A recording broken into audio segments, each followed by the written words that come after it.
Hello, everyone. Today I'm going to come to you to talk about commas. Commas are probably one of the most common grammatical errors I see. I grade college level writing on a daily basis, multiple times a day. And truthfully, I'm not sure in the last year if I've ever graded an essay that did not have a comma issue. There's always at least one. And if I see a student who only has one or two comma issues, I'm like, wow, they really know their commas. So there's definitely problems out there with the comma and knowing properly when to use it and why. And I hope to be able to talk to you guys about that today and to help you with it for your future writing. So there are six basic times that you use a comma. Introductory word or phrases. Example, personally, I think the practice is helpful. The sentence, I think the practice is helpful, is a complete sentence right there. It could stand alone and it's known as an independent clause. Because we're adding on the introduction of personally, we put a comma there to separate it. When we use lists, we use commas. The barn, comma, the tool shed, comma, and the back porch were destroyed by the wind. I know the lists can be a little tricky because of this thing called the Oxford comma, where some of us want to put a comma before and some of us are like, no, and is there, we don't need it. Many professors have different views on it. I tend to be more lenient where I'll go with one or the other, or I'll tell my students I want it a specific way and I then expect them to do it that way. I would suggest in your future when you have a teacher to see what their viewpoint is and how they want you to handle the Oxford comma for lists. And that would just be the difference of whether or not you put the comma when you have and or not. The third way, coordinating adjectives is very similar to lists. He was tired, hungry, and late. You are listing things about him. And the commas after tired and after hungry. Conjunctions and compound sentences. The bedroom door was closed, comma, so the children knew their mother was asleep. You are combining two independent clauses, two complete sentences with a conjunction. Your job is to always put a comma between the two sentences and before the conjunction. Um, Interrupting words. I knew where it was hidden, of course, but I wanted them to find it themselves. If we look at that, of course, it could be removed. Therefore, we separate it with commas. You could say, I knew where it was hidden, but I wanted them to find it themselves. But because you're adding, of course, in, and that can be there or it can be removed, it's separated by a comma on each side. And faces, greetings, and letters are all going to have commas at different points. And we'll get into a section on that as well. All right. So let's get a little more into detail for each of these. Commas after an introduction word or phrase. You may notice a comma that appears near the beginning of the sentence, usually after a word or phrase. This comma lets the reader know where the introductory word or phrase ends and the main sentence begins. An example, without spoiling the surprise, we need to tell her to save the date. Without spoiling the surprise is an introductory phrase. You could do the sentence without it, but it's kind of introducing your reader to the complete sentence. And it's adding on to it and making the sentence, improving it. So you just put a comma after it. The next one, in this sentence, sorry, I should go on to ironically. And the fourth bullet point, ironically, comma, she already had plans for that day. After ironically, you put a comma because it's introducing you to the rest of the sentence. Another big example that students use is for instance, or for example, comma, and then they give a complete sentence. You always need to separate that with a comma. Okay, let's look at a few. Suddenly, the dog ran into the house. Your introductory phrase or your introductory word in this case is going to be suddenly. After suddenly, you would insert a comma. Whoa, whoa, whoa, whoa, whoa. After suddenly, you would insert a comma. Go back. Whoa, whoa, whoa. Okay. There we go. Not the best comma, but I'm not good at these writing tools. In the blink of an eye, the kids are ready to go to the movies. Now, in that one, you noticed me reading it, I paused at the part that the comma would go, which is a very common thing as well when you're reading your work. And if you're reading out loud, you'll notice, oh, wait, I paused there. That's right, I needed a comma. So the introductory part was in the blink of an eye. Comma goes there. The kids were ready to go to the movies.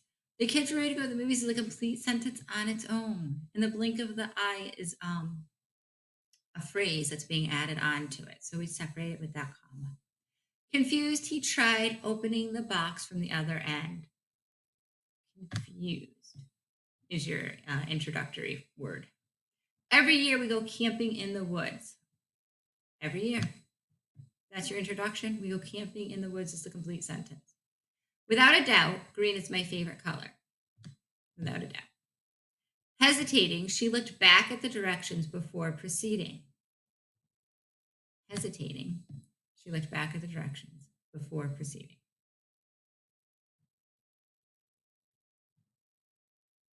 Fortunately, the sleeping baby did not stir when the doorbell rang. Fortunately, can be taken out.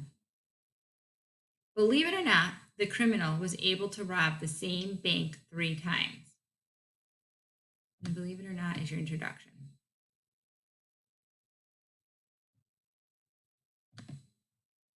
So now the commas in a list. When you want to list several nouns in a sentence, you separate each word with a comma. This allows the reader to pause after each item and identify which words are included in the grouping. When you list items in a sentence, you put a comma after each noun, then add the word and before the last item. However, you do not need to include a comma after the last item. We'll need to get flour, tomatoes, and cheese at the store. The pizzas will be topped with olives, peppers, and pineapple chunks. So we are putting a comma between each one because sometimes it could be 2 things that could possibly combine. We don't have olive peppers, but at times it could be. So it's making it easy for your readers to see each separate thing that's being purchased. Like get peanut butter, comma, cookies. Okay, you want a jar of peanut butter, you want a package of cookies. If you didn't put the comma, it would look like you wanted peanut butter cookies, which actually sound really good right now. Commas and coordinating adjectives. You can use commas to list both adjectives and nouns. A string of adjectives that describe a noun are called coordinating adjectives. These adjectives come before the noun they modify and are separated by commas. One important thing to note, however, is that unlike listing nouns, the word and does not always need to be before the last adjective. It was a bright, windy, clear day. You don't need to say it was a bright, windy, and clear day. You could just list all the adjectives that describe day. Our kite glowed red, yellow, and blue in the morning sunlight. Both examples are work. Practice. Monday, Tuesday, and Wednesday are all booked with meetings. Monday, comma, Tuesday, comma, and Wednesday are all booked with meetings. It was a quiet, uneventful, unproductive day.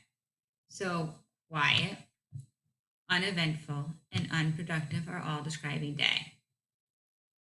We'll need to prepare statements for the Franks, Todds, and Smiths before their portfolio reviews next week.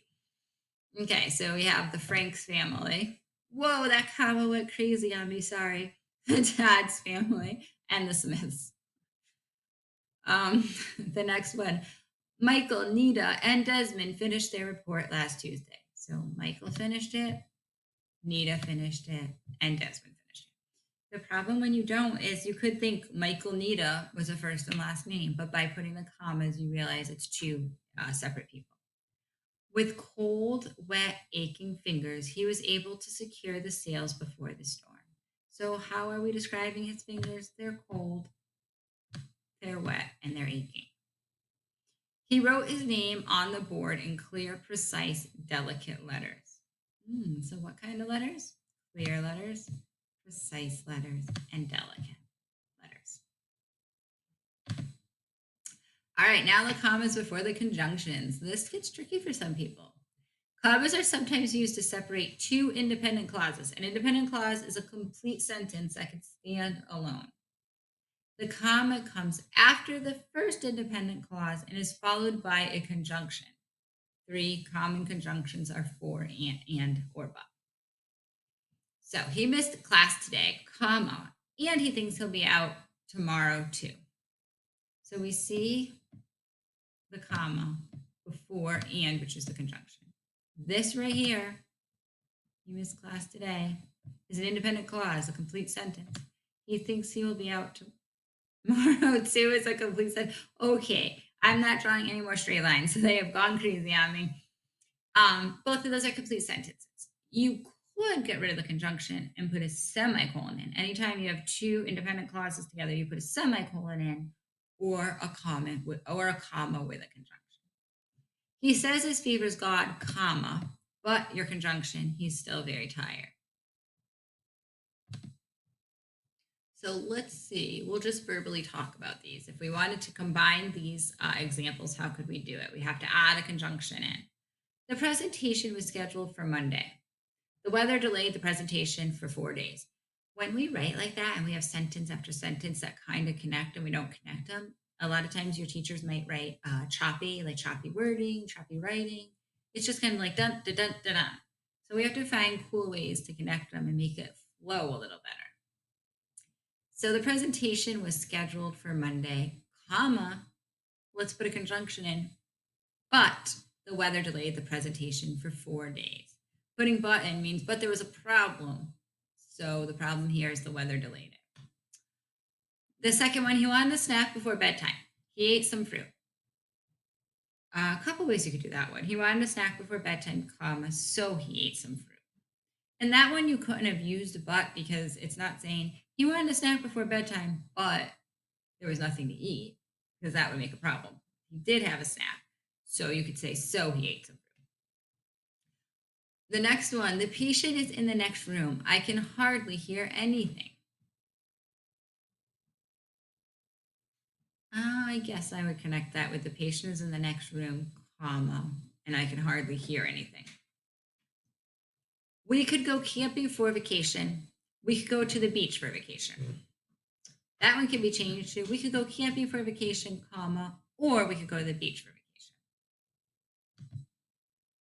The last thing that I want to talk about with commas is going to be dates, addresses, and letters. This part right here is going to all be dates. You also use commas when you write the date, such as in cover letters and emails. Commas are used when you write the date, when you include an address, and when you greet someone. If you are writing out the full date, add a comma after the day and before the year. If you're not putting the full date, you don't need to do it. So this letter is postmarked on May 4th. You put the comma in because you're showing the month, the day, and the year. However, if you were just saying her birthday is May 5th, no commas needed. If you were just saying he visited the country in July 2009, no commas needed. You need the comma when you have the month, March, the day, the 7th, and the year 2010. Addresses. You also use commas when you include addresses and locations. When you include an address in a sentence, be sure to place a comma after the street and after the city. So that's if it's in an actual like long sentence and you're listing it. Do not place a comma between the state and the zip code. Like a date, if you need to continue the sentence after adding the address, simply add a comma after the address. So we moved to 4542 Box Cutter Lane, comma, Hope, comma, Missouri, no comma, zip code. After moving to Boston, Massachusetts, Eric used public transportation to get to her. So you're separating Boston from Massachusetts with a comma. City and states always have a comma between them. And then letters. You're always going to put a comma after your introduction. Hello, comma. Dear so-and-so, comma. And then at the end, when you say thank you in your name or sincerely in your name, a comma is used. Practice. First one shows a date, March 27th, 2010. because it's all there, we'd put a comma after the 27. The next one, which is the couple of bullet points here, is an address. We have a name, a street, and a city and state. Between the city and state, you need a comma. And then we have a little bit of a letter. Dear Mr. Timmons, that is your greeting, comma, blah, blah, blah, blah, blah, blah, blah. Thank you, comma, Alexa. Those are the main points and times that you put commas in. So as you're writing, make sure that you're remembering where they go and how to use them.